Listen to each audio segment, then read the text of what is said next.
So looking at the cardiorespiratory training, right, if we are writing a cardio routine, this is going to be used, especially in the world of athletics, for a lot of different reasons, you know? Like recovery is actually a big part of doing cardio. Cardio can be a really great way for your body to actually recover. I was actually just, it's an Instagram post. It's not exactly a scientific journal, but it is an Instagram post from my favorite channel, Squat University. He just had like a really good post the other day. Let me see if I can find it actually. This guy posts a lot though, so who knows what he'll actually find it. Let's see here. He was just talking about like recovery, and I was so surprised because I saw, that must have been one of his stories or something. But I saw like, you know, this guy, Aaron Horshake, he's the kind of guy who runs this whole thing. I saw him like post up a video of him, you know, wearing like a compression, like the compression sleeves, and then, you know, doing like a massage gun. He was doing all these like recovery tools like simultaneously. Like all of them, you know, like infrared this, and it just like, it looked very funny and silly. And then the post was like, look, you don't need to do all this like marketing recovery stuff. All you need to do is like go out for a walk, you know, like go get your heart rate elevated for 20 or 30 minutes in a way that's not going to wear your body out. It shouldn't feel like a workout. It's just 20 to 30 minutes of like getting the blood pumping, and that flushes all of the stuff around your body, clears out your lactic acid. It has like a really positive effect, which by the way leads me to you know, one of my questions of the day here, which hopefully like you get where I'm already kind of leading you here, but anybody who can answer, chime in. What do you think the best way to keep from being super sore after your workout is? What's the best way to prevent soreness? Pop quiz. Walking. You nailed it. Cardio? Yeah. Go for a walk. What's that, Joseph? I was like, cardio? A little bit of cardio. Yeah. See, that's the right answer. Now, what do you think most people say? Stretching? Stretching. Here's the thing. There is not a lick of evidence, not a scrap of evidence to suggest that stretching will keep you from being sore after your workout. Now, you should still always stretch because like we are trying to make sure that like we don't develop, you know, a bad habit in any of our muscles and stuff. And it's also a really good way to calm your like whole body down and like flush out the stress hormones and all that stuff. You know, all of that's great. You know, like those are really positive benefits to stretching that, yes, will have very positive benefits. But in terms of just like, will it make you less sore? Doesn't have any effect. It can't have any effect, right? Like we know that soreness is caused by, you know, like a buildup of lactic acid. Or at least we know somewhat of soreness. Actually, fun fact, soreness is kind of a phenomenon. We don't fully understand it. We understand like why it happens and we know how to make it happen. We don't understand why it lasts as long as it does or the way it works. Like where you get that delayed onset muscle soreness, like that 2 days later soreness, and how that's a little worse than the day before. We can't really explain that, which I freaking love. Like there's still so much in the world of physiology and physical fitness that we don't know. Anyway, squirrel. So what's really great about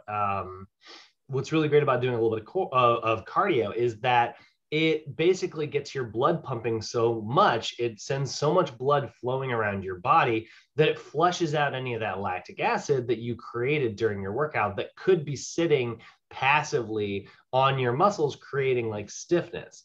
Now you might be thinking, well, wait a minute, I want that lactic acid to sit there because the more lactic acid sits, the more cellular damage it has. The more cellular damage it has, the bigger muscles I get. And you would be right, except that it doesn't quite work that way. It's actually a really good thought. A lot of people have that opinion, but we just don't see in the numbers that like that actually has that effect. So I think that's just another part of this soreness thing that we don't fully understand. But we do know that if you want to help your clients recover faster so they can get to the gym and work out again, it is actually very important to make sure they do their cool downs. It does a lot of different things for us. It emotionally balances us, and it allows us to flush out some of that we'll say toxins. I hate the word toxins with all of my heart. I am mostly made of water, carbon, and hating the word toxins. But it does kind of flush some of that stuff out.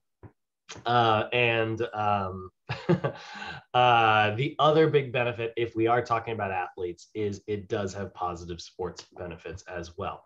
So today, we want to understand how to integrate a cardiorespiratory training program, the guidelines for how to do it, the importance of interval training and why that's sort of the king of cardio. And then lastly, we'll talk about how to actually design an effective cardiorespiratory training program. So like I said yesterday, I'm not sure I mentioned in the morning class actually, but I think I said it yesterday. The sports book does a little bit of a weird thing. They don't have like the science chapters at the beginning of the textbook the way that the regular textbook does. Like your regular, NASM is like, here's the science behind cells. Here's the science behind movement. Here's the science behind cardio and energy production and metabolism. And then it dives into, assessments, and then it gets into the program design stuff. The sports book is like chapter 1, welcome. Chapter 2, here's how to do this. It dives right into assessments, which is why we started so early in this course. So we're not getting a huge anatomy and physiology review as a chapter by itself. However, it is going to be mixed into the PowerPoints here. So you're going to notice we're going to do a little bit of physiology talk today, which is great because some of you guys haven't seen this yet. I guess, Thomas, it's been a while since you've seen this. Even Dion and David, like you guys, this is still actually somewhat new for you guys because you guys came in the movement half of the core. We're about to, at the top of the year, move into the cellular physiology half of the core, because that's how it's kind of split up. It's split up between like understanding kinesiology and understanding like physiology. So we're going to see a little bit of energy production stuff today. It gets kind of complicated, especially because you can't really see these things. It's all, very microscopic and sort of intangible feeling. But we'll do our best to kind of explain it as we go. So a lot of times a cardiorespiratory training program is the most underrated component of a program. We want to make sure that like we are putting emphasis on cardio because it really can mean the difference between, success in an athletic event and, failure. You look sometimes at like David, I feel like you'd have a really good opinion on this. One thing I've noticed about boxers is every time like a boxer or just a fighter in general, I'm in UFC too, and I'm no expert. So look, my knowledge in those areas is limited.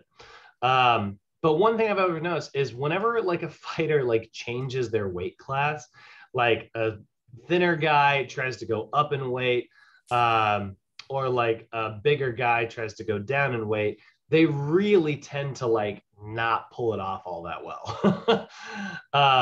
Like they're not in a weight class that they're really designed to be in. They got there, and they met the standards, so they are allowed to be there. But do you guys know what I mean there? Like I've noticed that in the few times that well, not the few times, but in the way that I've watched sort of fighting. What do you think, David? It happens a lot of the times because usually when guys go up in weight or they go down in weight, they don't really consider the fact that, okay, yeah, you can make the weight, but you need to consider the people that make these weights, right? So let's just throw out a random weight. Okay, 155. Somebody that makes 155 probably walks around at like 180. So you need to consider that, right? So people that cut to a certain weight, they're already like, they weigh like 20 pounds above that. So if you're going to make that weight, you need to consider you're going to be fighting bigger guys naturally. So Yeah. that's usually how it works, is that people that usually when people go up in weight, it's because they're too small for the division they're already in, you know, like let's just throw out a Teofimo Lopez. That guy's stocky, you know, he's short, but he's stocky, you know, like he could easily go up to like 147, but he fights at 135. So I would say that like one of the biggest problems here is like, you know, they're not giving themselves the energy system that they need as a foundation to sort of compete in those other upper classes. You see it sometimes in like the big guys. Usually you see it in the upper weight classes where someone will just work on putting on as much muscle as they can for X number of weeks. And then because they've done that, they haven't done any like cardiovascular, they haven't done as much cardiovascular training, and they'll just look exhausted, you know, like sometimes like when I'm watching like fighting and stuff, you know, it's like, man, that guy's just worn out. You know, like that guy can't keep up, you know, with this pace forever. Like he was really good in the first round, but now like, you know, and I would say that that's a big cardio thing as well. You know, it's the Rocky, my dad calls it the Rocky 3 effect, because he watches more of this stuff than I do. But like the Rocky, you know, remember Rocky 3? He can't beat Mr. T, so he basically just lets him kind of beat up on him for the first like number of rounds until eventually he's exhausted. Right. The good old let him punch me until his hands hurt method. Basically, yeah. Which is the strategy for most Rockies. Like, God, I love those movies so much. We've talked about those movies 2 days in a row now. So energy, you know, energy systems are a big thing. I will say, like, I like to work on endurance. I'm going to be sort of a long distance runner, not the world's greatest sprinter. You know, I think that I've got some good sprints here and there, but for the most part, I'm more of an endurance guy. So when I'm playing ultimate and I've got someone who's guarding me, I will absolutely just run up and down the field until my guy is worn out. And then I can just kind of casually jog to the end zone, you know? And I do it every single time. Like, and it drives people who guard me crazy because I'm just a big enough threat that they have to like stay on me. And I just kind of keep jogging around and, you know, use that sustained energy system. And that's sort of a strategy in a way. So that's what's great about cardio. There's a lot of ways that it can be applied to the sports performance world. And we want to talk about dividing our cardio training into two different types. And this is sort of where we have a very integrated approach. This might be new for most of you guys. We want to improve not only our aerobic energy system, which is usually what you think of when you think of cardio, but we also want to improve our anaerobic energy system. So we are going to do a quick review of energy systems here. So first things first, when we talk about energy in the body, it's not this intangible, you know, mystical stuff. It is literally a molecule called ATP, or adenosine triphosphate, right? If I look up a picture of ATP here,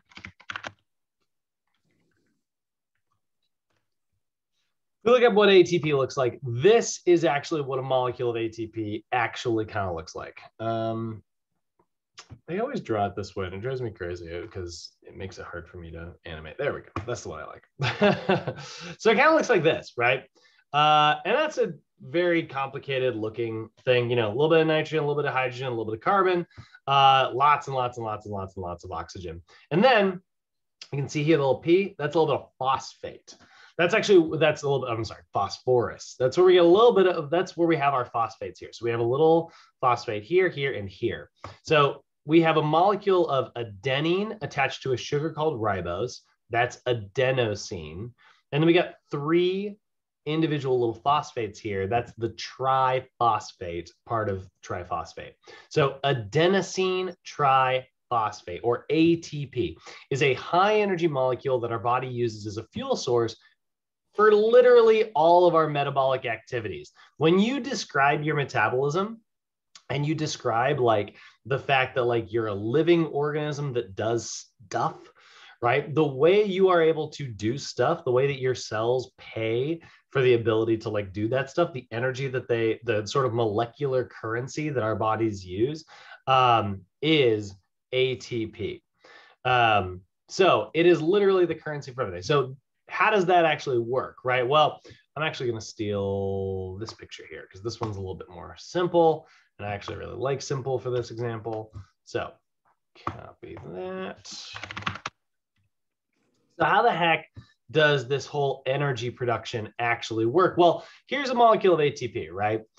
It's sitting here just like this. Now, what I want you guys to think about is like these three phosphates right here. This is really where all the magic occurs. And really, even then, all the magic is occurring right here between the second and the third phosphate. So picture any, picture any nuclear apocalypse movie you've ever seen. You think about like what a freaking atom bomb is. The first one was a hydrogen bomb, right? And basically what we figured out how to do, and this is also how we figured out how to create like nuclear energy. So in the universe, there are all these like atoms that are all bounded together. That's how the universe works, is it basically creates stuff by bonding different elements together and atoms. And like you put sodium and a little bit of chlorine together, you get sodium chloride, which is table salt. So that's everything. Now in between the little areas where those two different atoms are connected to one another, there are all these chemical bonds. And so you see these little red lines here, and even like, these are chemical bonds as well, just not quite as strong. But you look at like these bonds right here, these big red lines, those are the chemical bonds that are holding these phosphates together. And that is where all of the energy is actually trapped. So when we figured out how to like split a hydrogen atom, what happens when we split that thing? A ton of energy was released, an incredibly huge, like destructive force. But then we learned how to use that destructive force for good. And now we have nuclear power plants where you basically take uranium and you split it in half. Tons of energy is released and the machinery captures that energy to use it for powering cities and hospitals and things like that. So love nuclear energy. I'm a huge fan. It's clean and easy to make and not as dangerous as The Simpsons would have you believe. Although I do love The Simpsons, make no doubt about it. Just don't put Homer Simpson in charge of your nuclear power plant. We'll be fine. But in your body, ATP, there is a ton of energy right here. So what your body will do is it will actually break this third phosphate off, and it will kick it off like that. And when that happens, an absolute ton of energy is released, okay? And that energy is then going to be captured by our body in order to do work. And that is literally how you do everything that you do. Every thought that you have, every movement that you make, all of it happens because you broke a molecule of ATP, released that energy, and it created a muscular contraction or an electrochemical signal or something that allowed us to do work, right? Even look at like your muscular contractions, right? Remember how we talked about actin and myosin? They grab and they slide, and then they let go. They grab and they slide and they let go, right? Over and over and over again. That's how we create contractions. Where did those little proteins get the energy to move and slide, right? Remember, like troponin and tropomyosin, the little regulatory proteins, the chaperones that are keeping that binding from happening, they live on the actin strand. How do we move them away? Well, they're attracted to calcium. How do we get calcium into the area? We flushed it in there and it cost a little bit of ATP. How did the energy from the little myosin head have enough energy to grab and pull on the actin strand? It burns up a little molecule of ATP. So if we actually look, we can actually see that right here. ATP.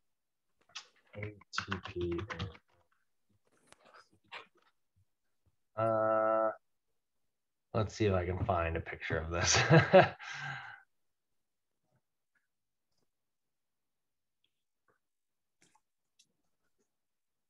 Oh, wait. I see a lightning bolt. Ah.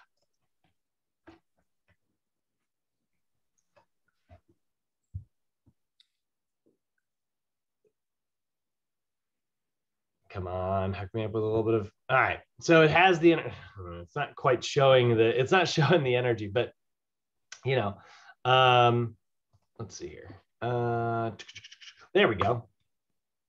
This is a very odd picture, but it works. Oh no, it's not moving. Come on.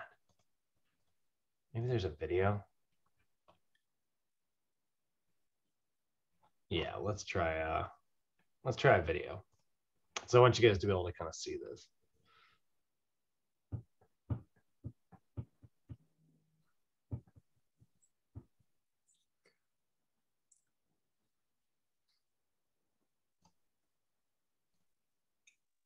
All right, so there's all of our actin strands. There's myosin in the middle there. Obviously, all that myosin have like little heads in it, so we need to kind of zoom in here. All right, now take a look right here. What happens passively is you can see we've got ADP and a little phosphate right there, right? So what the heck is ADP? Well, ADP is what we've got in the picture right now. Remember, I released this, this phosphate right here. I pulled this away, right? So because this guy's over here, we have 2 phosphates left. That's adenosine instead of triphosphate, ATP. Now it's adenosine diphosphate. It's DP. I could also theoretically break this one and have AMP. That's adenosine monophosphate. But that is, it doesn't release as much energy, so our body tries not to do it as often as it can. So because I released this last phosphate here, that's where we're at. I kicked this off and over here. So you can see in the video, they're left with ADP. And so the phosphate has been broken already, and it's got all this energy in this little head here that wants to reach up. So then calcium comes in, moves the chaperones out of the way. The binding sites are now exposed. Myosin is going to reach up eventually. Come on, video. Myosin's going to reach up, grab that, and then pull it towards its center, right? And that's going to pull this way, and then the other side would pull this way, and it's going to slide, right? And then the ADP is going to detach, and a new molecule of ATP is going to come in and attach there so that it has energy to do it again. So we'll take the ATP, it will release from here, go back into a power stroke. As it breaks that molecule, it kicks that 3rd phosphate off, and now it's left with ADP and an extra phosphate. And now it is able to do the contraction again, right? And it can just kind of repeat this over and over and over and over and over again. So here's the easiest way to think about it. I want you to think of ATP as gasoline, right? It's literally the fuel that runs all of us. So if that's true, we need to be able to create, the reason you eat food, right, is because like we need to create ATP. So we need to have a system in place as individuals for creating ATP on the go. We need to be able to make fuel for our bodies passive, like as we go throughout this, world. Otherwise, we're going to run out of energy and we are going to expire, right? So that is where we have our energy systems. There's different ways that we create energy, right?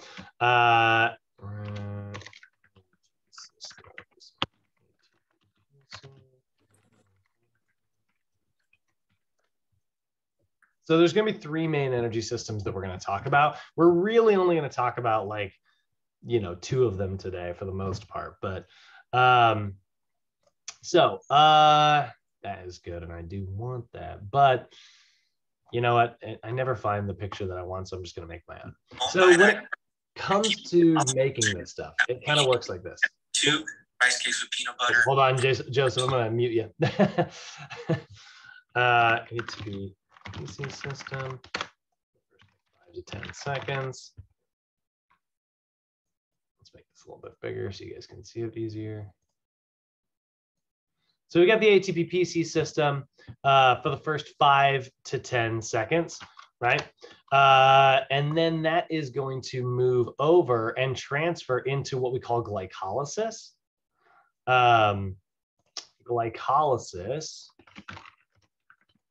or the lactic acid system, that's going to last anywhere from 20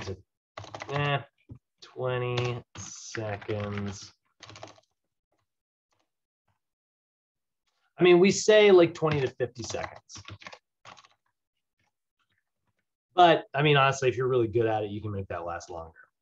And then we will move into our final energy system, which is going to be our aerobic metabolism, or oxidative metabolism. Now, when I say that, that is going to consist of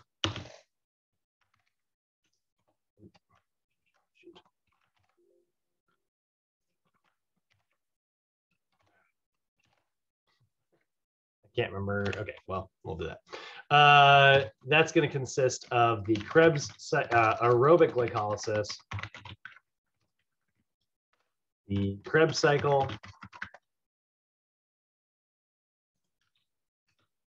and electron transport. All right, I need to do this. All right, so that's what this is going to look like. You can see here, and that's going to last so long, guys. That's going to last anywhere from, you know, anything greater than 2 minutes in duration. It's basically infinite. Okay, which is cool. You know, it means we're really not going to run out of energy here thanks to this system. So this is sort of how energy systems work. You're going to start with the ATP-PC system for your first 5 to 10 seconds. And then that's about as long as that's going to last. You're not going to be able to keep it up any further than that, because this doesn't actually create ATP. It kind of just resynthesizes it. Basically, all it does is it just reattaches the phosphate back, and it just kind of breaks it off and reattaches it a whole bunch using creatine, actually. Which is why creatine is used as like a weightlifting supplement, because it helps you produce a ton of energy for 5 to 10 seconds, which means if you're trying to take creatine and you're doing like an explosive, you know, aerobics class where you're doing like 20 minutes of jumping around, creatine's not going to do anything for you. It is meant to be used if you are lifting for 5 to 10 seconds. So 1 to 5 repetitions, that's your creatine range. And it works really well, by the way. I'm a big fan. So it's going to break it off, reattach, break it off, reattach, break it off, and reattach for about 5 to 10 seconds. Now, the real first energy producer that we have here is glycolysis. Glycolysis is what we can see. If you look at over here, right, we look at our energy systems, right? We've got and both of these are anaerobic systems. That reminds me. These are both part of your anaerobic energy systems here. And what I mean by that is they do not require oxygen. It is an oxygen-free situation here, which is cool, you know. So we'll say anaerobic, okay? Without oxygen.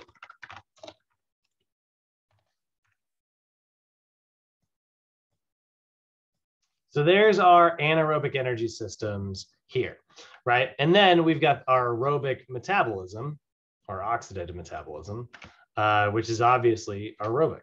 It's in the name. Going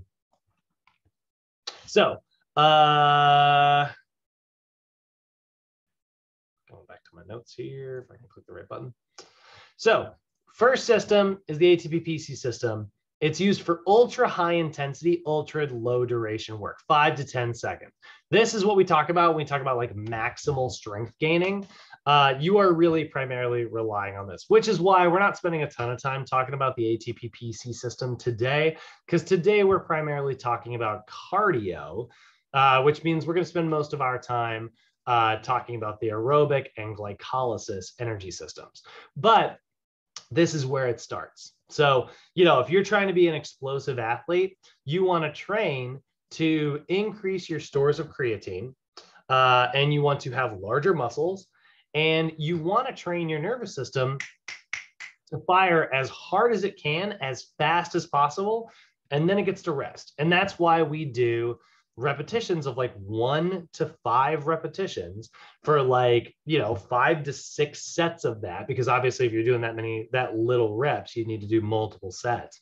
And we usually take like, bare minimum 3 minutes of rest up to 5 minutes. I know guys who've done like, there's a really famous, you would have to eat while you're in the gym because this workout literally would take forever. But they would do like, you would be committed to one lift and you would do 10 sets of trying to do your 1 rep max, and then take 10 minutes of rest in between, which is insane. But it has been shown, it was effective, at least in the experiment that they did. It was like, I think they call it the 10 by 10 by 10 workout. Don't quote me on that, but if I remember right, that was the title. I remember reading about it. I would never do train like that. That seems so boring. Like, like you're literally doing 10 sets. That's 100 minutes of rest. Like, ugh.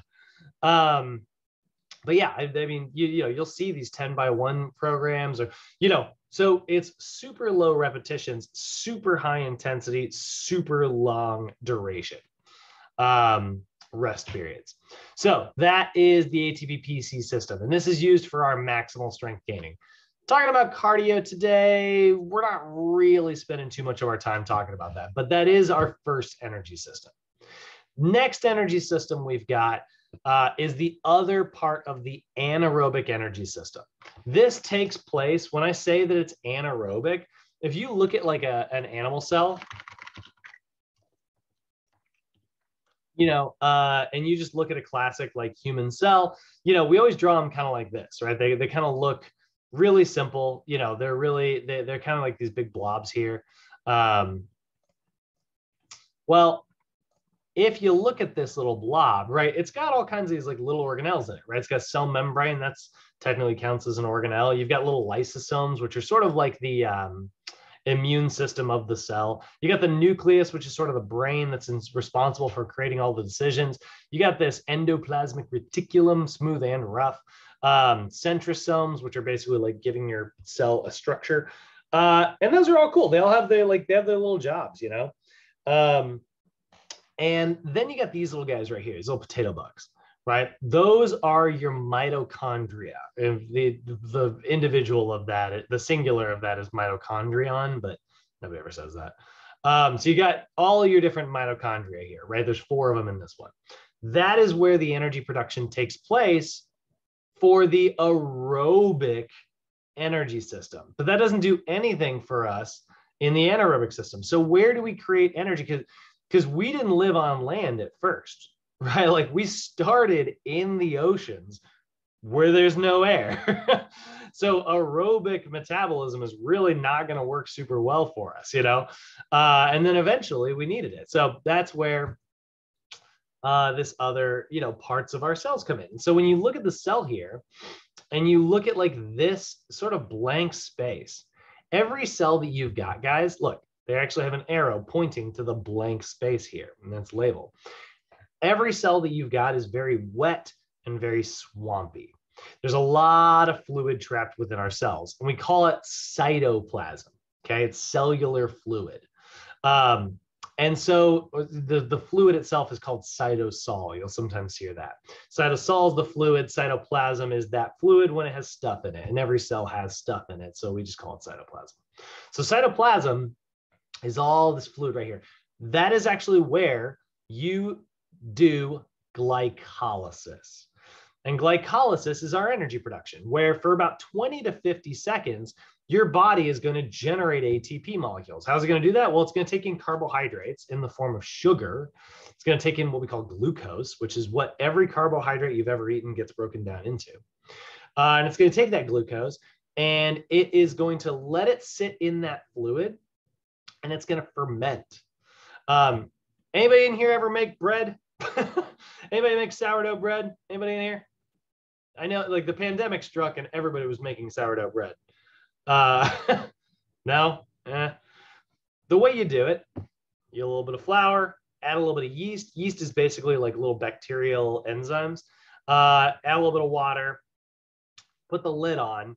And what that does when you put the lid on, all of the yeast starts eating all the flour. You add a little bit of sugar in there too, so you can really like kind of get it going. And basically that bacteria just eats and lives and poops, and it poops out like carbon dioxide, which is why you'll see like all the bubbles in sourdough bread and stuff. And so you're basically eating bacteria that basically fermented. If you have ever used your protein shaker and then drank it all, left the lid on, and forgot about it in your car, right?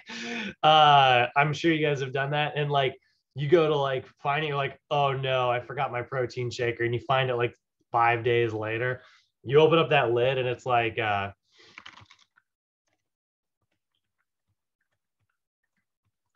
it's like the Ark of the Covenant opening from, friggin' Indiana Jones. That guy's like face melts. Like, you're like, oh God, it's the worst smell on this planet. Well, that is because all the bacteria that got a little bit of eating happened, but then it ran out of oxygen. It ate all of the oxygen in there, and it just started to ferment like crazy. And there's a lot of energy that got created in that little shaker bottle of yours. That is basically what glycolysis is. Okay. So glycolysis is happening in the fluid. And because it's in fluid, you can't breathe underwater, right? Well, because it's under fluid, right? That is an anaerobic without oxygen energy system. This is used for ultra high intensity over here, right? The ATP-PC system is ultra high intensity, but glycolysis is also really high intensity, at least relatively, right? It also uses energy for a pretty good length of time, 20 to 50 seconds. Most sports, you're not doing, over 60 seconds of physical activity at your hardest, like even like a soccer player who's running around for the entire duration of the game, for the most part, they do like a big sprint for maybe 15, 20 seconds.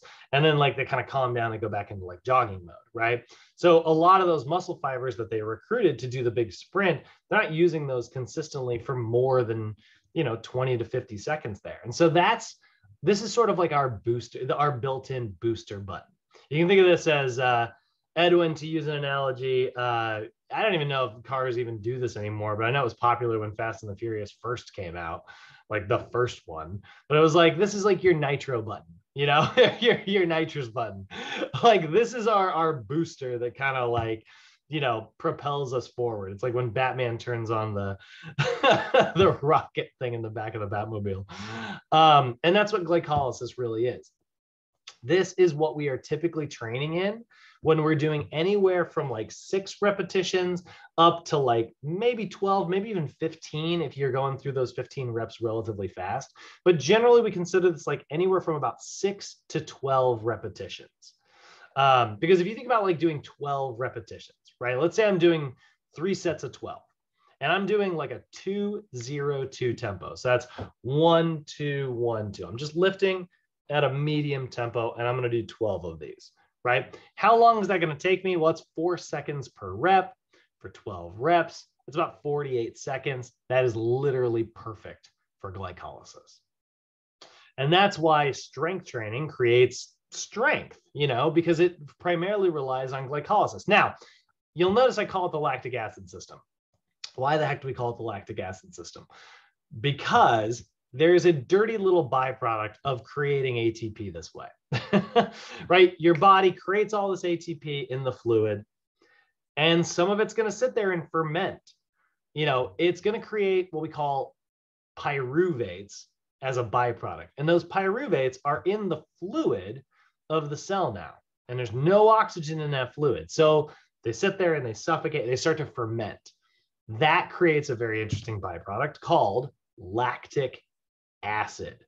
And that's why strength training, when you're doing it, you're like, and it starts to burn like crazy, right? That's because your muscle cells are generating energy in order to get through that lifting, but they are also generating lactic acid. And that lactic acid is starting to fill up, it's starting to burn your muscles. And it is so acidic, by the way, that you leave it on your cells, it will literally damage your cells. It creates cellular damage, which is how we experience muscle growth, because your body goes, what did you do? Oh my God, you tore everything up. Like then your immune system has to come along and be like, oh, I got to fix all this, and it makes it bigger and a little bit more resistant to damage for the future. And that's thanks to some of glycolysis. So now we're really starting to see the difference between like getting big and getting good at cardio, right? Like these two energy systems, anywhere from 5 to 50 seconds is going to be great for building muscle and building strength. This is good for building strength. This is good for building muscle. Does that make sense? How's everybody following so far? Everybody with me? Yeah, pretty good. Cool. If you got questions, stop me. Because this stuff is, it's not, you can't grab it. So it's sometimes a little hard to absorb. All right. So then what if I need to do something? What if I need to go longer than 2 minutes? Can you imagine like what would happen if like you could only do work for 2 minutes at a time? And you had to like stop and recover all your energy and then like do another 2 minutes of work and you just stop and like recover all your energy, right? We'd be like the worst electric car with no battery, So we need to be able to create ATP. We need adenosine triphosphate to be able to do this. That is where our aerobic energy system comes in.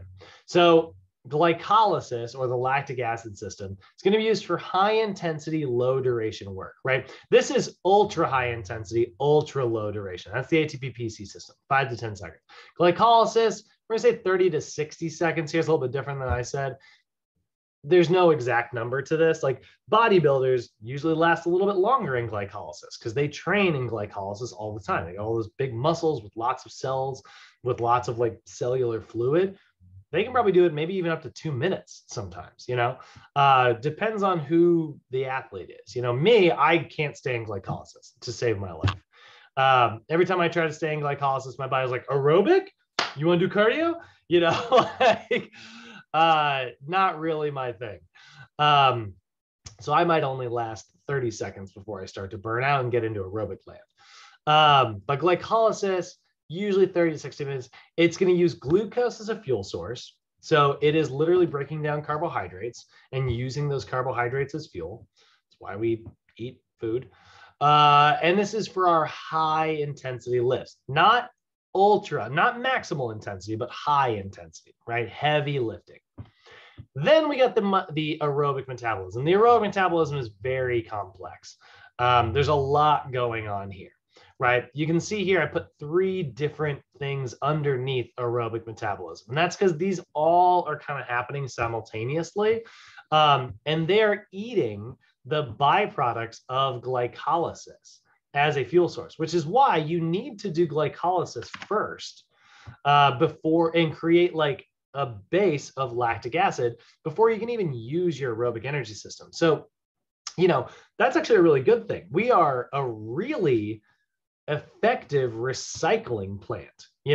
Like we take glucose in, that glucose gets broken down and becomes ATP and lactic acid thanks to glycolysis. Then that lactic acid byproduct gets used as a fuel source, not glucose, but lactic acid gets used as a fuel source in the aerobic metabolism. So we call it aerobic glycolysis, which is a little bit more glycolysis that starts to take place just on the inside of the mitochondria, right? You guys remember high school? And everybody said like, this is your mitochondria. It's the powerhouse of the cell. Every biology teacher said that, right? Well, what they meant was like, this is where aerobic metabolism takes place. So aerobic glycolysis takes place just on the inside of the cell here. It's the same as regular glycolysis. It just happens to be taking place here. So we don't really have to talk too much about that. Then we got the Krebs cycle. And boy, is the freaking Krebs cycle complex. It is going to eat lactic acid, which was created here as a byproduct. It's going to eat lactic acid and it's going to eat oxygen and it's going to spit out some more energy. it's going to take the byproducts of glycolysis from here and use it in here to create more ATP. And that is where the Krebs cycle, and look at how it does it. I'll just show you a picture of this here. You do not have to know all of these. I had to know all of these at one point, and I've forgotten all of them. But the Krebs cycle literally looks like this. It is all of these individual enzymes, citrate and iconostrate and isocitrate and ketoglutarate, friggin' tons of little enzymes here. And it just basically takes all that lactic acid and goes through this big cycle here until eventually it creates these really high energy molecules called NAD and FAD. And that's its byproduct. So glycolysis used glucose, and then it created ATP and it created lactic acid. Lactic acid was the byproduct, ATP was the product. Krebs cycle does exactly the same thing. Krebs cycle takes lactic acid and uses it as a fuel source. So that byproduct from over here got used as fuel for the Krebs cycle. Then it spits out more ATP over here, creates more ATP as the product, and then it creates NAD and FAD, NAD and fat. NAD and fat are byproducts. They get created by the Krebs cycle. Cool. We got more byproducts. Guess what? Those byproducts are also going to be used as a fuel source. So we go back over here. We're going to move from the Krebs cycle into what we call the electron transport chain. Electron transport chain is going to take the byproducts from the Krebs cycle. That's NAD and FAD. It's going to pull that in, spit out a absolute crap ton of ATP.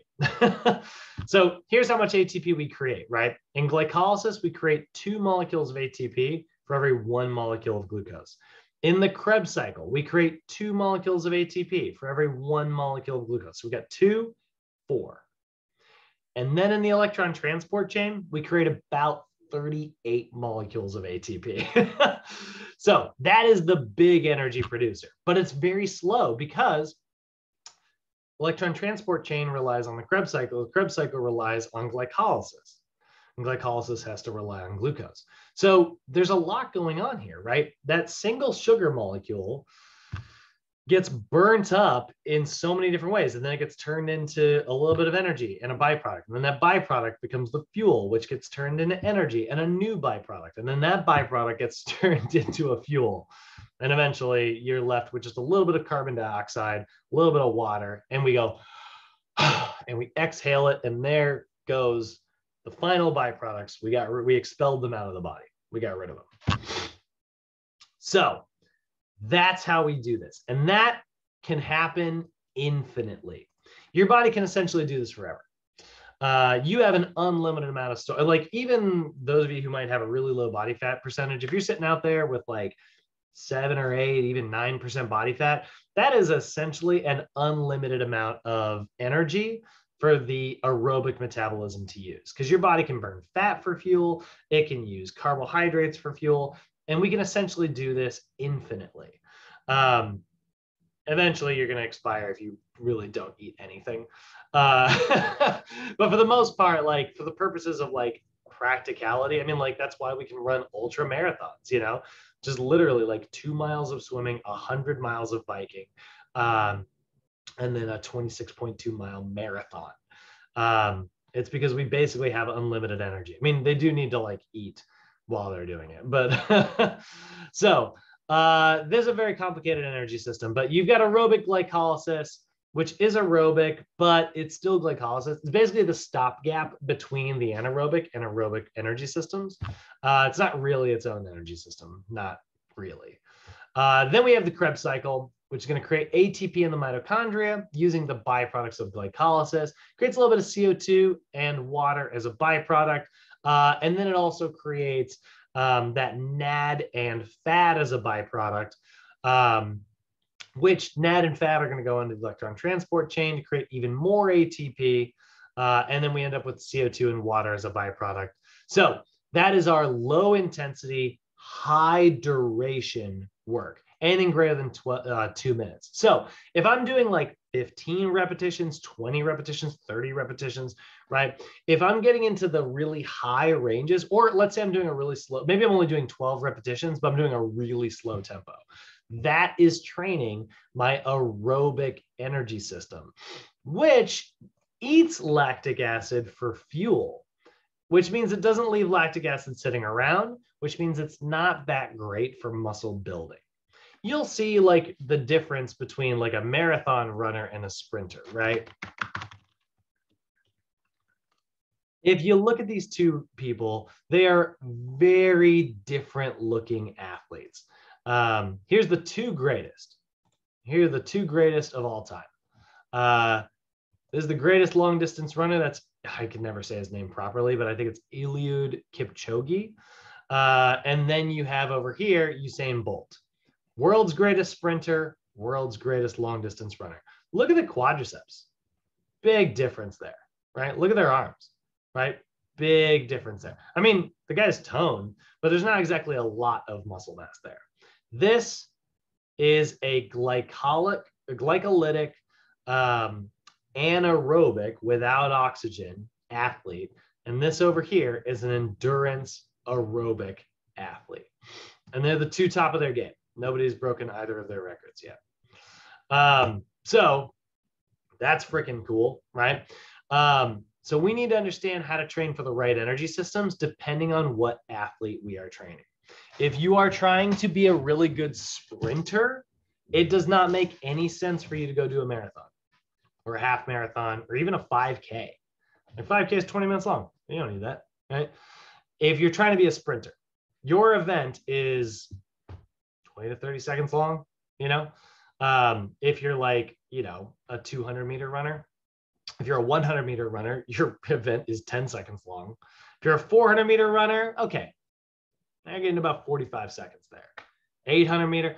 This is like when you look at like track athletes, right? You got 100, 200, 400, and 800. And the 800 is widely known in sports. Like the 400 and the 800 are terrible.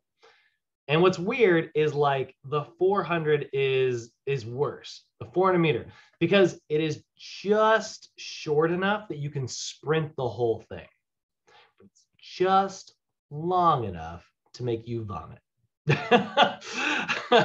It creates a massive amount of lactic acid because it's about 20 to 50 seconds long. Let's see what the world record 400-meter dash is. 43 seconds. That is just at the end of glycolysis, right? We're just getting to the end here. So those are our energy systems. Now you understand a little bit about how to write interval training programs. One of the reasons why intervals are so effective is because you are going to sprint for, let's say, 15, 20 seconds, maybe 30 seconds, maybe sprint for 30 seconds, right? And that puts you into glycolysis for that 30 seconds. And then you recover at a nice, slow jogging pace. And you're training your aerobic energy system. So you're training both of these things in half the time, which is why it's so effective. They created this routine called the fartlek, which I know it's the weirdest name in the world. It's Swedish. It means speed play. And the fartlek is basically where you do an equal amount of sprinting and an equal amount of recovery. So if I sprinted for 30 seconds, I would recover for 30 seconds. And if I sprinted for 60 seconds, I would recover for 60 seconds. And what they did is when they were trying to get people to marathon and train them, right, they're like, all right, you got to do 12 miles today. And it's like, okay, great. And they would just go out and do 12 miles, training the aerobic energy system. Simple, easy, right? But then they took another group of people and they were like, you're going to do 12 miles. But during that 12 miles, you have to sprint a lap. Then you have to walk a lap or jog a lap. And then you have to sprint 2 laps. And then you have to jog 2 laps. And then you're going to go back to 1 and 1, 2 and 2, 1 and 1, 2 and 2. And they noticed that the group that did that their marathon times improved way more drastically than the other group. And it was because they were training in multiple energy systems. They were doing the same mileage, but they were getting better faster. And like they felt better. Their workouts were shorter. Everything was easier, you know? Interval training is an incredibly effective way to train the body. And there's some other really cool benefits as well. So review of the energy systems. Again, it starts with your aerobic metabolism for long duration. That is sort of what you guys are sitting in now. Like you're not using all your cells for the most part. Like, you know, the stuff is kind of just sitting there. Like, you know, I've been talking for an hour now, right? Like that I'm using the aerobic system, right? But if I start to recruit more muscles, those muscles have to kind of kick on and start working. They have to start in glycolysis. But basically, when you're sitting around doing nothing all day, you're in the aerobic metabolism because, you know, you've been alive for more than 2 minutes. Then we got the anaerobic energy system where it's like you're sprinting, you're working really hard to start to recruit muscles, right? And your body is creating lactic acid as a byproduct. And there's going to be a moment where there's so much lactic acid created that it starts to like pool in your muscles and burn. We call that your lactate threshold. And that sucks. And then you've got the really intense energy system where you're working really, really hard. And that's the ATP-PC system or the phosphagen system, depending on who you ask. So interval training is really great because it is going to minimize your lactate production because you're going to create some lactic acid doing the sprinting, and then you're going to recover and burn up that lactic acid and eat it as a fuel source. And that is why, remember earlier, I said cardio is what keeps you from being sore. It's because it eats the lactic acid for fuel in the aerobic energy system, right? So interval training is really great because it minimizes the lactate production. It also enhances lactate removal. Your body gets better at being like, oh my God, we got all this lactate to eat. Now we know how to eat lactate really well. You know, it's like a hot dog eating contest for your body. That's the weirdest analogy I've ever used. Don't write that down. Then we got, we're also increasing our cardiorespiratory and VO2 max. Now, your VO2 max is a really good indicator of how cardiovascularly fit you are because it's the volume of oxygen consumed at maximum. So it's the most oxygen consumed. The more stuff you have that eats oxygen and the more stuff you have that like generates ATP, the higher your VO2 max is and the better in shape you are. So if you have a lot of mitochondria, you're going to eat oxygen like crazy. If you don't have very much mitochondria, you're not. If you have a lot of big muscles, you're going to eat lots of energy, lots of oxygen. If you don't have very big muscles, you're not. And that is how we improve our VO2 max. When you do cardio, your body goes, holy crap, we just ran 5 miles. We did not have the energy system to create enough energy to run 5 miles, and I feel like I'm going to die. We need more mitochondria. So then your cells generate larger muscles and more mitochondria, and that's how you get better and improve your cardio. You also make more like enzymes that kind of kick off those chemical reactions and stuff. Those enzymes are actually really key in the feeling part of things.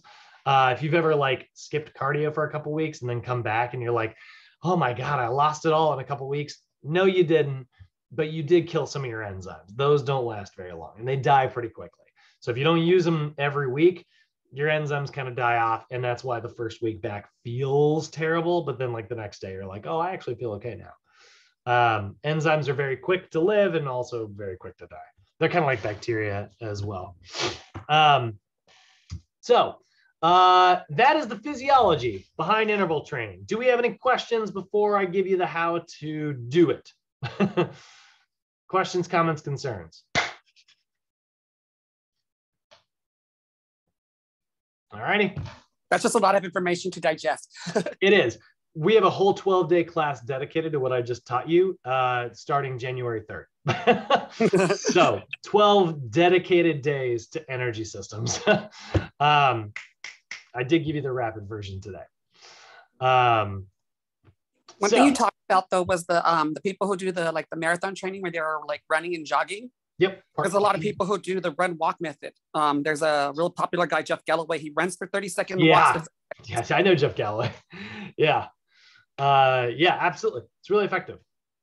Didn't he start as a speed walker, or am I crazy? I think he did, and then because then he started going up into the he started adding the running to it, because yeah, that's how I learned how to train, was when we were doing our Run Disney at Disneyland. Oh, sure. He was there all the time, so I bought one that's of his cool. books. Yeah, he'd that's awesome. He'd go to the expos and he would be there. And he actually did he would be there and he'd be talking to people about it, and then he had his books there for sale. Oh, that's kind of fun. Man, I'd love to meet Kipchoge. That's like, I'm not like really that much of a marathoner, but like I would love to meet him. There's a really fun, if you guys want to see,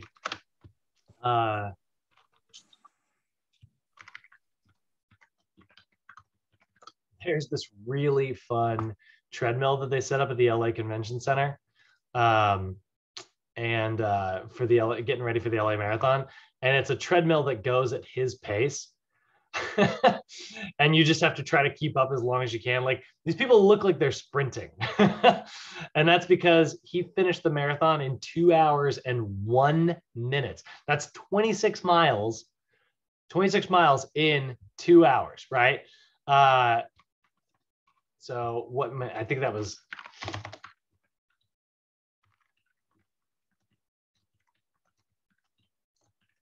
so he was running 4 minute and 34 minute per mile pace for 26 miles. So anyway, there's this really fun little like treadmill that's like soft and squishy that they had set up for people to run on. So anyway, now we need to apply this. So we could actually be very general about how we do this. Honestly, being general actually works pretty well, guys. You could literally just say, all right, Chris, what I want you to do, I want you to sprint for 30 seconds. I want you to recover for 60 seconds. Sprint for 30 seconds, recovery for 60. Do that for 15 rounds, right? Very simple routine. It's going to get you very, very far, and it's actually quite effective. But we are not trying to be general in the sports performance training class. We are training athletes, which means we got to be really specific about how we do this. And that is why we have different formulas here.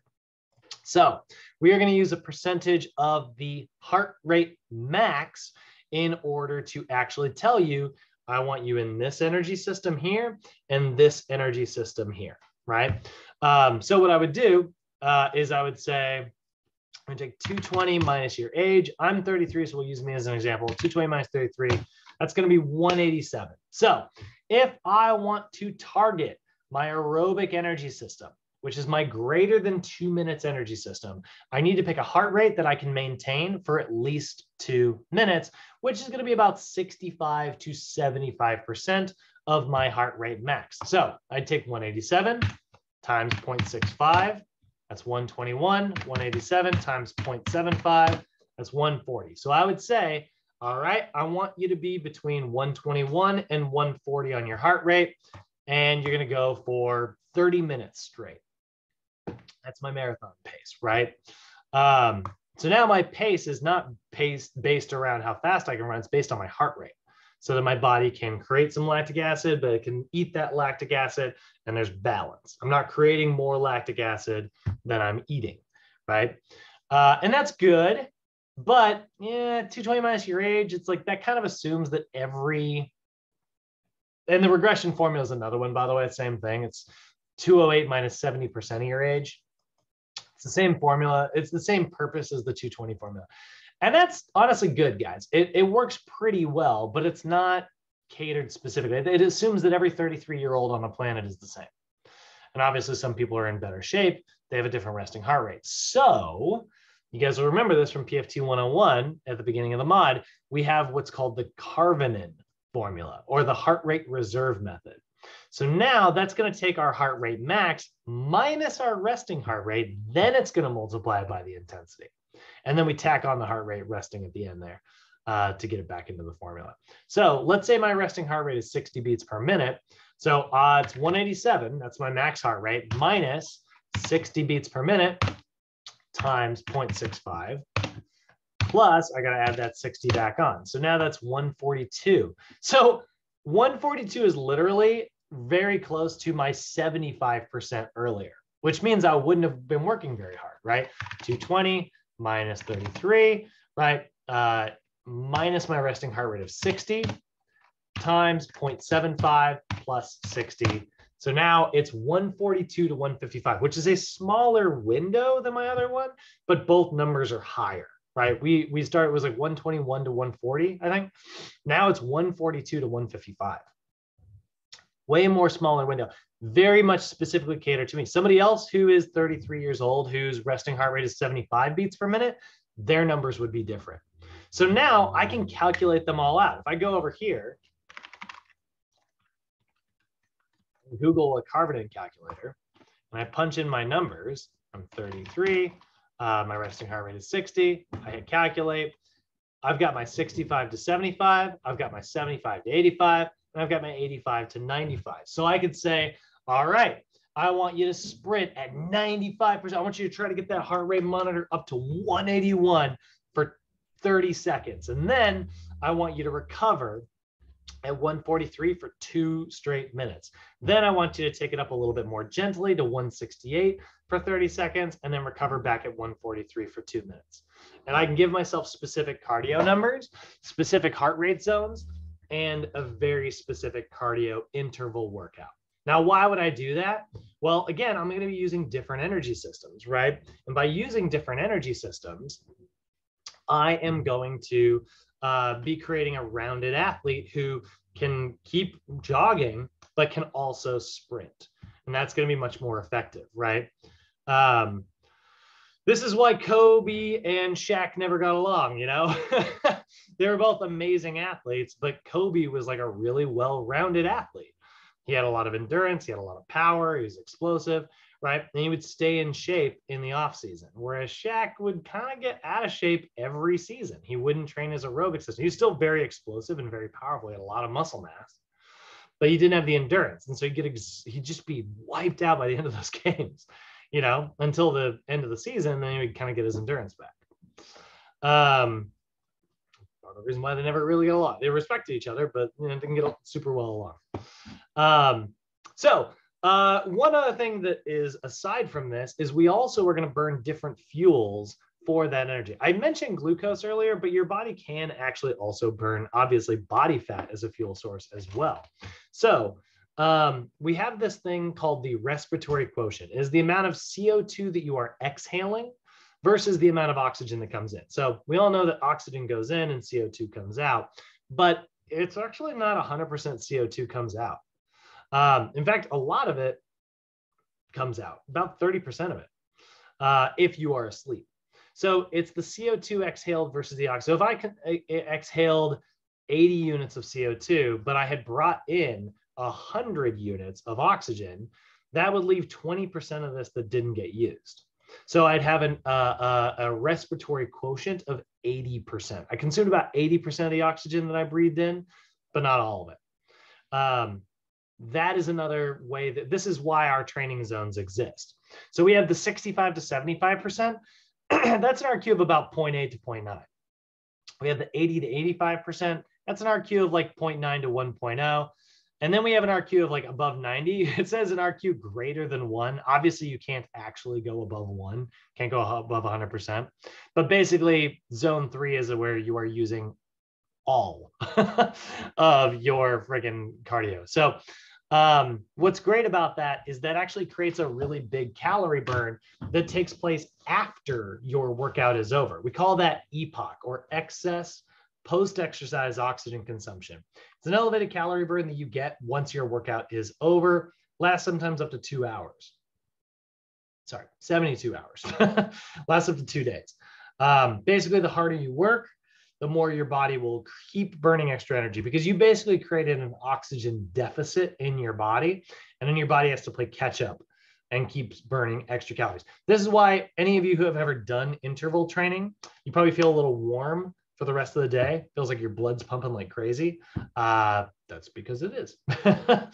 So if we're writing a program for our clients, we are going to break things down into 3 primary training zones. We've got zone 1. That's the 65 to 75% heart rate max. We got zone 2, that's 76 to 85% heart rate max. And we got zone 3, which is 86 to 95%. And then there's like that 5% that we're not pushing anybody to 100% of heart rate max. We're not trying to make anybody's hearts explode. But you think of stage 1, you think of zone 1 as the fat burning zone, right? It's 65 to 7. It's an RQ about 0.8 to 0.9. This is primarily relying on fat as a fuel source. And this is your cardio base or recovery zone. You can use this to repair the body. You can use it to build up your foundation. So if I wrote a routine for my client, they would do strength training on Mondays, Wednesdays, and Fridays. And I'd put them in a cardio routine that's just zone 1 on Tuesdays, Thursdays, and Saturdays. And there's 6 days a week.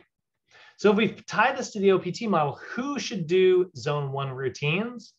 Well, remember yesterday I told you guys we're going to see a lot of patterns. We look at program design.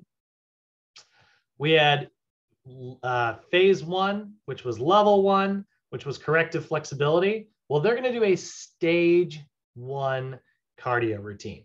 So we have the corrective flexibility tool bag, and SMR and static stretches were the tools within that tool bag. Well, we have stage 1 as a cardio tool bag, and we've got zone 1 as the tool within that tool bag. No intervals in stage 1, right? It's literally just step 1, start running. That's about it. But the problem is you can plateau really quickly. So we have to introduce interval training to keep us from plateauing in level 2, phases 2, 3, or 4, right? So that's where we're going to do the stage 2 tool bag. Whoops. Stage 2 is going to be 76 to 85%. That's zone 2 and zone 1. So now I'm going to pop back and forth between those two, right? So I'm going to start introducing interval training. It's going to look like this, right? Before it was just a nice flat line. Then we're doing our interval training. Zone 2, zone 1, zone 2, zone 1, zone 2, zone 1, right? And that is going to look like this, right? It's an RQ of like maybe even all the way up to 1.0. It's close to your anaerobic threshold. It's really good for increasing your actual conditioning rather than just your endurance. So now, let's say I've got a strength training Mondays, Wednesdays, and Fridays, and I'm doing cardio Tuesdays, Thursdays, and Saturdays. Well, now I might do a blend of like have a zone 2 day where it's like I do intervals on Tuesday, and then I do steady state cardio on Thursday, and then I go back to intervals on Saturday, and then I swap them next week. Zone 1, 2, 1. So I'm going to use a blend of zone 2 and zone 1 workouts in my stage 2 routine, which is why we look here. Stage 2 is zone 1 for recovery and zone 2 for work or conditioning. And then it just gets even more complicated in zone 3. That's where for clients who are in the power level, right? Power level clients are going to do zone 3. That's 86 to 95% of their heart rate max is zone 3. But stage 3 uses zone 3 and zone 2 and zone 1. So we're going to use these two for recovery now. And this is our conditioning.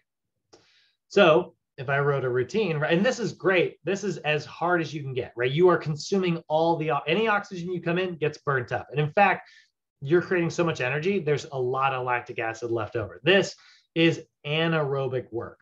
This is what's going to burn when you sprint and your legs feel like they're going to fall off, right? And then we recover in zone 2 and zone 1. So now I might have a zone 3 day, I might have a zone 2 day, and I'll have a zone 1 day for recovery. That's going to keep my athletes from being worn out. So I got sprint intervals, I got medium intervals, and I got a recovery day at the end of the week before a full day of rest. And then I can reset my week. That is going to ensure that my athletes never get overworked and that I am training in various energy systems to make a very well-rounded, effective athlete. And we're going to use our target heart rate zones in order to do that. We're going to calculate the numbers based specifically on our clients. And there's a huge benefit to interval training here, right? It burns more calories. It also is way more fun. Like nobody likes cardio because they're like, I go and I watch, I watch Star Wars on the treadmill.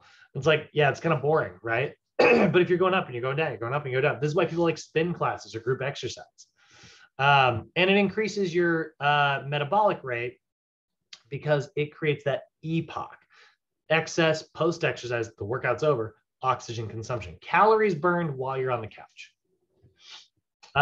Now, when you're doing this, if we're breaking down a cardiorespiratory training program for an athlete, we start with base training. That's zone 1. Then we do a little bit of interval training. That's zone 2.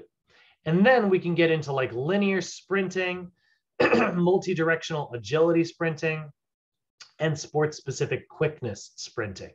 So this is where it's like your cardio becomes like a speed ladder. And we get our heart rate up and then we recover. It's interval training, but with speed ladders. This is interval training with speed ladders and obstacle courses where you have to change directions a bunch, right? This is just one straight line. This is multi-directional.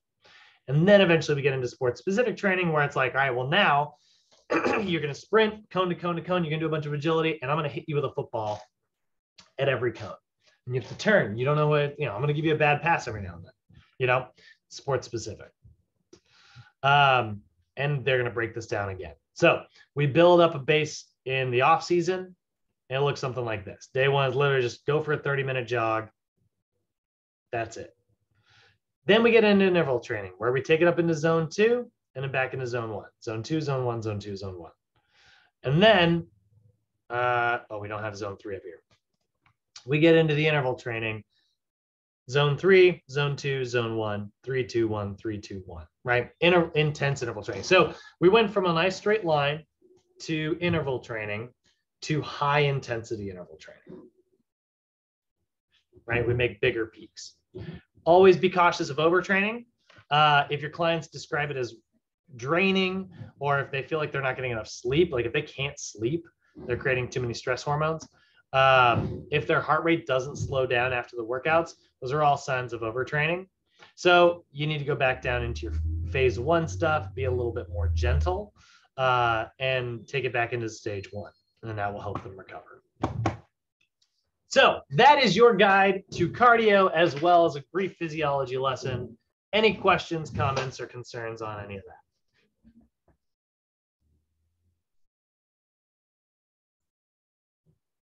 All righty.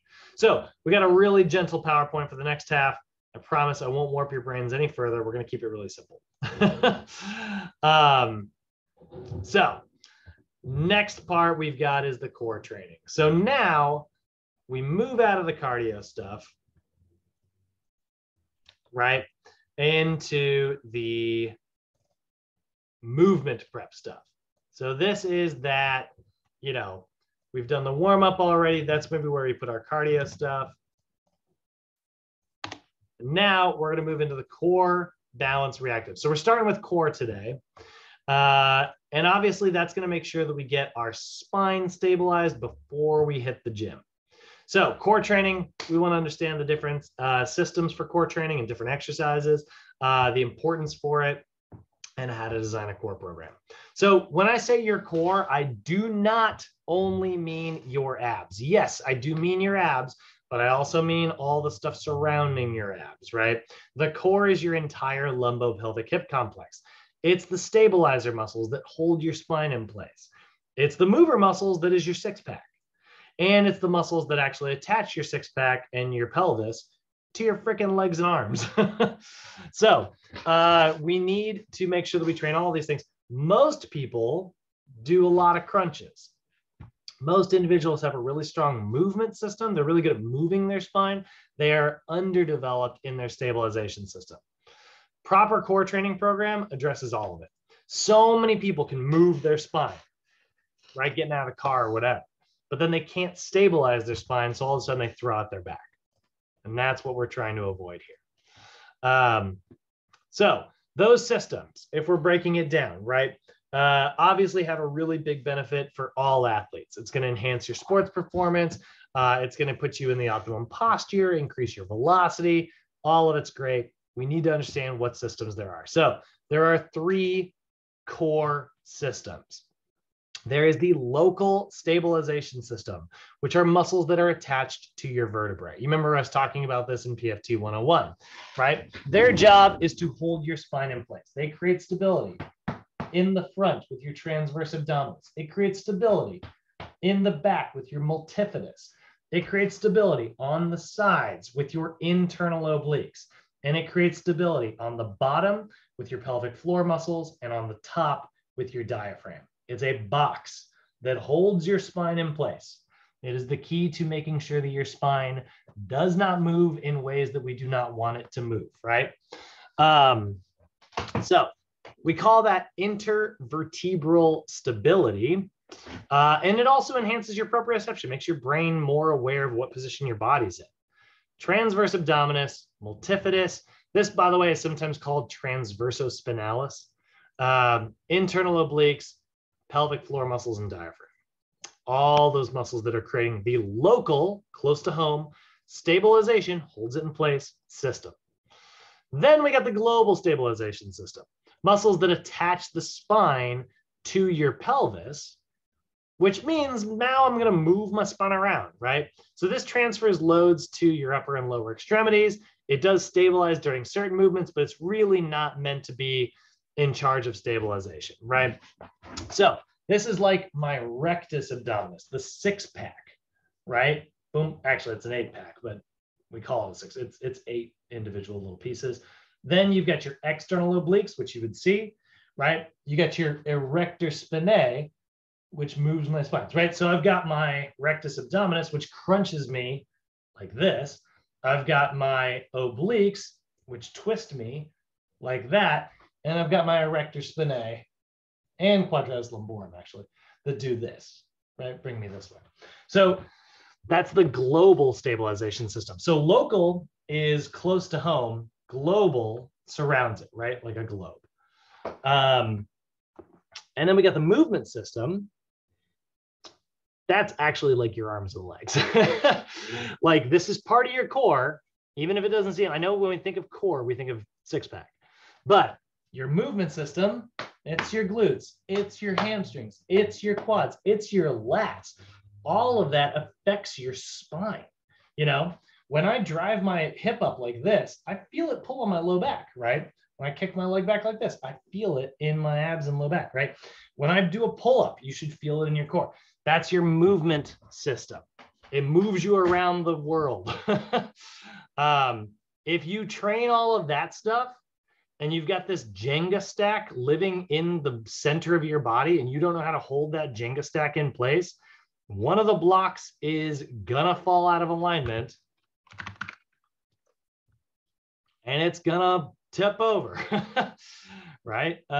Looking for a crooked picture here. This is like a bunch of professional ones. Yeah, it's gonna do this. It's gonna fall apart, right? You're gonna end up with a slip disc where literally we experience a herniation. There it is.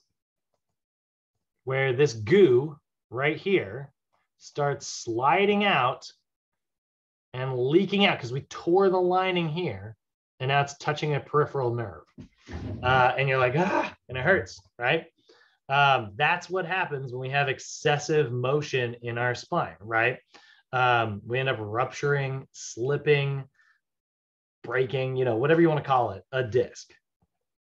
So we don't want to just train the movement system. We also want to train our local and global stabilization systems. So this is where there are different types of core exercises. So if I said which is best, planks or sit-ups, that is impossible to answer. There is no best. The planks are really good for the local stabilization system. The sit-ups are really good for the global stabilization system. I love them both equally, but I do need to build up my local stabilization system first. So I would argue that we would start with planks and then move to sit-ups, right? And that is where we get into training specifically for pain, function, and then performance, right? We learn to stabilize, then we learn to move, then we learn how to move like athletically and explosively. So that's where we have our different types of core training, right? We have different types of core exercises and we have different types of core programs, is because it's going to create stability and help us stabilize like all of those muscles that are kind of holding us in place and reduce our risk for various types of injuries. So that's huge for the injury side of things. It's also huge for sports performance because then you're going to fire the right muscles at the right time.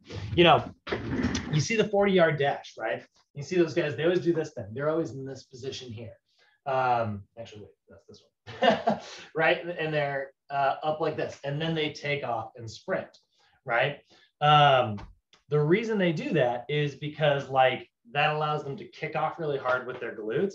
But here's the thing, they should lean forward a little bit during the beginning motions. And then as they get further into their sprint, they need to end upright like this as they're sprinting away. If you have a core that's not firing properly at the right time, you might end up leaning too far forward. And then your momentum is going this way instead of going that way, right? We're trying to go forward, not down. How many times have you guys seen, how many times have you done this? I've done this before, where I've been like playing a sport or something, and then I go to sprint. Like I've got so much forward momentum, I just go wham straight into the ground. Like your leg just didn't give in at the right time, and you just, or maybe you tripped on something, but that doesn't count. But like you literally see those guys sometimes where they just start sprinting, and they just, you know, you see it in drunk people all the time. Like they'll try to sprint and they'll have like a race with one another, and one of them just tips over because they get so much forward momentum. That's a lack of core strength. It reduces your vertical jump, it reduces your agility, it reduces everything. So we want to be systematic, we want to be progressive, and we want to be functional. We want to put things in a system. We want to start by building a foundation. Then we want to build on that foundation. How do we do that? Go back to the OPT model. A foundation. Then we grow up the staircase. That's a system. We are systematic. We are knocking out step 1, then step 2, then step 3, rather than trying to do all of it all at once. We're going to be progressive. We're going to make sure that it gets harder and harder and harder as we go up the OPT. And we're going to be functional. We're going to pick exercises that actually make sense to make our athletes more effective. So we can do that by manipulating sets, reps, and most importantly, exercise selection. So a core training program should always focus on training in a multi-sensory environment. The way you make core stuff harder, guys, you can make it heavier, you know, like there's cable crunches, right? There's sit-up machines, and there's stuff like that. That's not bad, but that's really good for strength. It doesn't exactly make you more stable. We want to make things harder by using a multi-sensory environment. How do you make a plank harder? You see people all the time do like,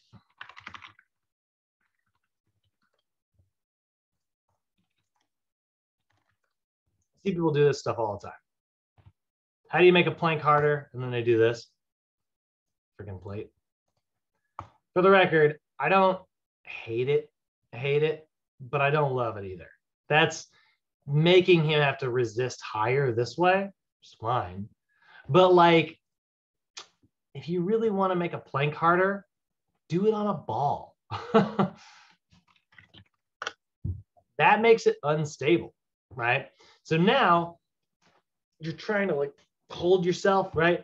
I love it. That's a great stabilization exercise. That is going to focus on multi-sensory. You're getting all this sensory information coming in. So a proper core training program focuses on that intervertebral stability, lumbopelvic stability, so local stabilization system, global stabilization system, and then eventually it gets into movement efficiency, and that's the movement system. But you should always master one before moving on to the next, and that is why we have the OPT model here. So this is mostly for my new folks, but as a review for everybody. So Joseph, Edwin, and Chris, there are 3 types of core exercises, and they are defined by how they look and move. Okay, so from now on, we don't just think of like, oh, I need to build a workout, I need to put some core work movements in there. We think, what stage of training is my client in? Are they in level 1, level 2, or level 3? Are they a stabilization client? Well, then they're going to get core exercises that are called core stabilization exercises. They're going to get strength exercises, which are core strength exercises. They're going to get power exercises that are core power exercises, depending on what level of training. Let's say this is month 1, month 2, and month 3. for an analogy purpose, right? So I like to say that there are defining characteristics for what makes something core stabilization versus core strength and core power. I always like to use the bluebird analogy. Do you guys know anything about bird watching? For the record, neither do I. But do you guys know what the difference between a blue jay and a scrub jay is? They're both very similar birds. There's a blue jay. Okay, they got the little mohawk. That's what makes them a blue jay. Well, related to them, but a different bird, is the scrub jay, which is this one here. They don't have a mohawk. This is what you see in California, by the way. We got scrub jays down here. You go to like Canada, you see blue jays. And there we go. Two different birds. If you're a bird watcher, you know the difference. They just have slightly different looks and purposes to them, right? The same thing is true of our core exercises. If you have a client who is in the stabilization level, you are going to choose core stabilization exercises. So there's a list of exercises in your textbook called core stabilization exercises. That's the list that you have available for any client who's in level 1. What makes something a core stabilization exercise? Well, it's a core exercise that involves little to no movement of the spine while you are doing it. When you think about like what a plank is, right? You're going to plank and you're going to hold yourself there. That's it. I'm not moving my spine. I'm not doing crunches, right? I'm not doing twisting. I'm holding my spine in one specific position, right? That is core stabilization. Little to no movement. I'm going to focus on doing what we call the draw-in maneuver. I'm going to pull my belly button towards my spine. And I'm going to focus on bracing. I'm going to go, I'm going to hold my spine in place. That way, if I get hit, I'm going to be fine, you know? Not that I should be getting hit. But classic examples, prone iso-abs, we call it the plank. Side iso-abs, that's a side plank, right? Anything where you are holding your spine in place, a floor bridge, right? Where you're going to thrust up. And you're going to hold your spine just like that, right? There we go. I'm not really moving my spine, right? That is a core stabilization routine. So core stabilization exercises are core exercises that involve little to no movement of the spine. Now, let's say you've been doing that for 30 days. You got a really good foundation of holding your spine in place, right? Even this one here, right? She's moving something. She could be moving this leg here, but she's not moving her spine. So there's a whole list of those in both of your textbooks, and you're going to see them in the core chapter. It'll go core stabilization. There'll be a whole list. Then you flip the page, it'll go core strength movements next. What the heck is a core strength movement? Well, those are the exercises that are going to be used for any client who is in level 2. Whether they're in strength endurance, hypertrophy, or max strength, they're getting core strength. So most of our time is spent doing core strength movements. And this is probably what you think of when you think of core movements. You're thinking of like sit-ups, crunches, back extensions, Supermans for reps, bicycle crunches, mountain climbers, right? Core exercises that involve a full concentric and eccentric range of movement of the spine. If you are twisting your spine, crunching your spine, extending your spine, all of those things are moving the spine. Those are core strength movements. They are focused on the global stabilization system. You still have to have like stability, but you are moving the spine through a full range of motion, right? So the ball crunch is a great example, right? The ball crunch with a twist, a long lever ball crunch, a long lever ball crunch with a twist. All those are really, really good examples of core strength movements. And finally, we've got core power. Core power are core exercises that involve a full range of motion of the spine. So that's the same thing that we just said. What gives? Well, there's one little bit here at the end, at functionally applicable speeds, which is NASM's big fancy way of saying fast. So if I've got a client who is in core power, they're in the power phase, power level, they're going to get core exercises that move the spine at functionally applicable speeds. So now I'm going to do like a stability ball, a ball crunch with a throw, right? So I'm going to be on the ball. I'm going to have a medicine ball. I'm going to crunch back. I'm going to throw it, and somebody's going to throw it back at me. I'm going to be explosive, right? Or a rotation chest pass, right? I'm twisting explosively, right? I am moving at functionally applicable speeds. Shouldn't ever do this unless they can stabilize their spine properly. But if they can, and they are an athlete and you want to make it harder, this is a great type of exercise, right? So medicine ball pullover throw, medicine ball rotation chest pass. They are core exercises that move the spine at functionally applicable speeds. So that is our progression, right? We start with not moving the spine. Then we move the spine. Then we move the spine fast.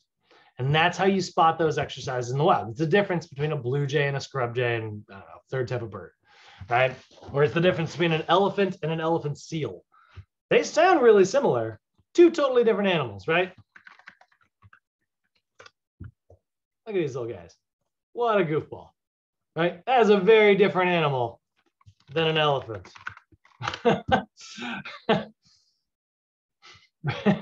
Totally different animals, you know? Core stabilization, core strength, core power. 3 different tools for different clients in different stages of training. Same thing is going to be true tomorrow when we look at balance, we look at reactive, and then even when we get into resistance training.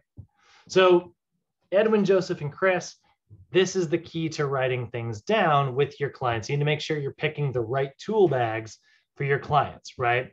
So if I delete all this here,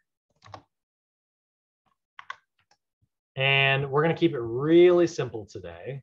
We're going to remove all that, and we're just going to say, you know, we start warming our client up with a little bit of like this is month 1, right? This is a stabilization routine. So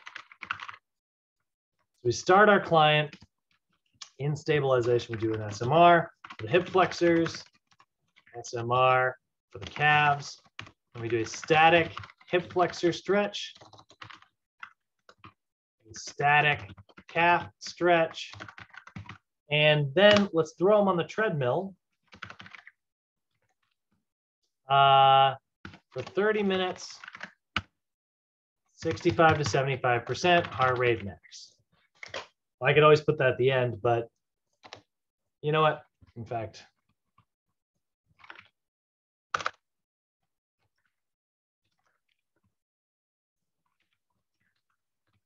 we'll call this the conditioning section. This is where they're going to do their actual cardio. And I can put it after their core work, just because I like doing that better.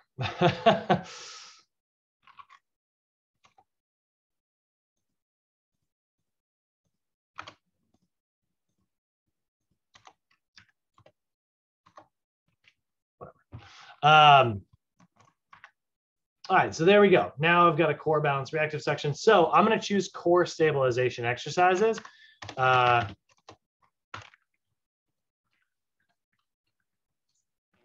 I'm going to say that would be like the plank, right?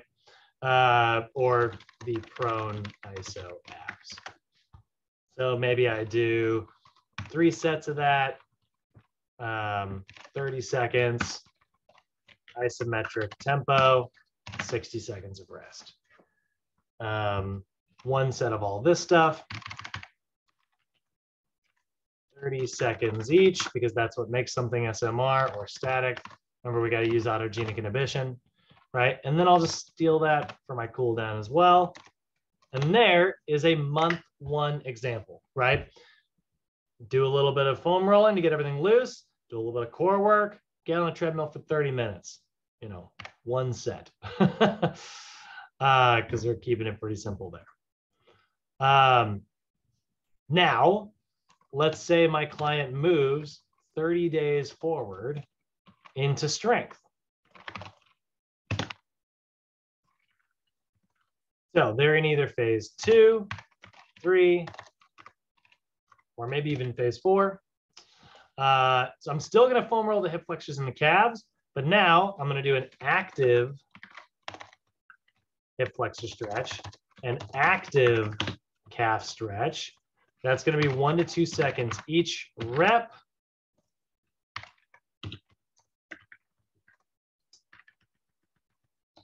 And that is going to be, let's say, 10 reps each.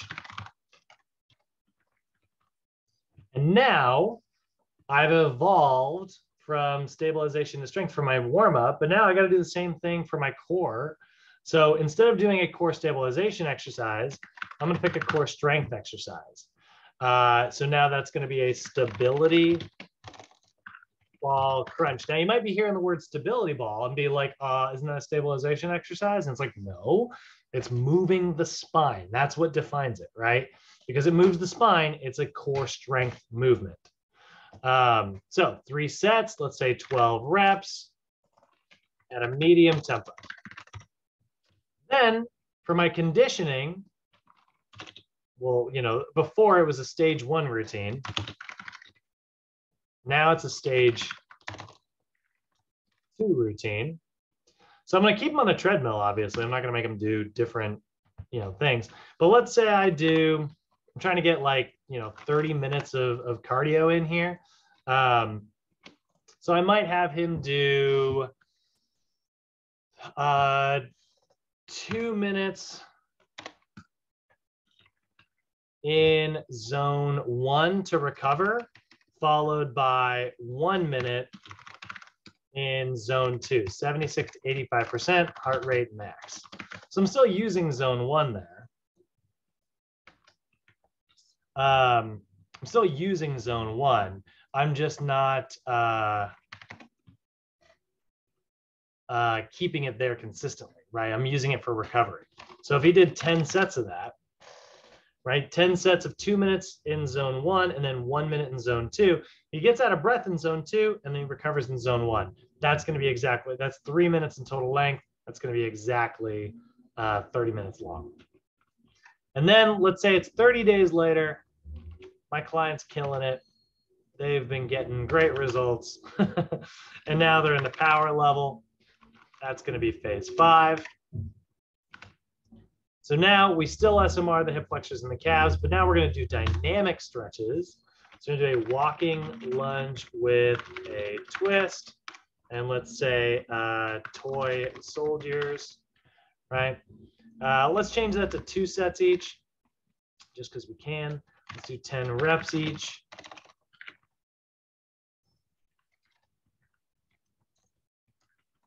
Right? And now they got this nice little dynamic warm up beforehand. And now I'm going to choose a core power exercise. My tempo is now going to be XXX. That represents explosive. I could also just say explosive.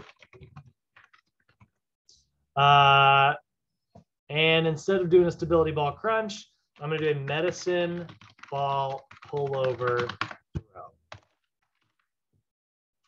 I'm going to throw them on the treadmill again for my cardio, but now it's a stage 3 routine. So we're doing 10 sets still. We're going to drop this duration to 1 minute, 1 minute, and 1 minute, 86 to 95%. All right. So that is zone 1. This is zone 2. This is zone 3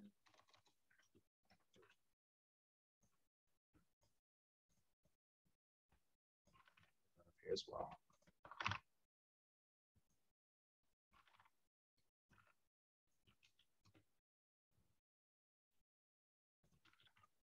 And that is 3 months of example routines. You'll notice I evolved from a scrub jay to a blue jay to some other blue bird.